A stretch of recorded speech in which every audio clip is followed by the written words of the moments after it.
હું આંબેડકરવાદી નથી, હું આંબેડકરનો અનુયાયી છું, માત્ર અનુયાયી છું. બાબા સાહેબે જે ભોગ આપ્યો આખી જિંદગી, એને હું ક્ષણે ક્ષણે યાદ રાખું છું, એક એક ક્ષણે. અને કોઈ પણ જાતના નામ કે લાભના આશા વગર સમાજમાં મારાથી જે કાંઈ યથાશક્તિ થતું હોય એ હું આપતો રહું છું. એટલે મારું ટૂંકમાં એટલું જ કહેવાનું છે કે આપણે સંગઠિત થવાની તો જરૂર છે જ, પણ સાથે સુસંસ્કૃત થવાની પણ બહુ જરૂર છે.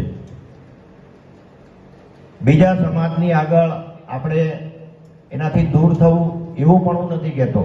બધાની સાથે સમરસતા જાળવવાની છે.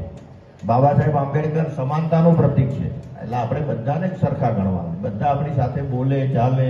આપણે કોઈનાથી વિરુદ્ધ બોલવાનું નથી, કોઈની વિરુદ્ધ જવાની પણ જરૂર નથી. ધન્યવાદ. મને સમય આપવા બદલ ખૂબ ખૂબ આભાર.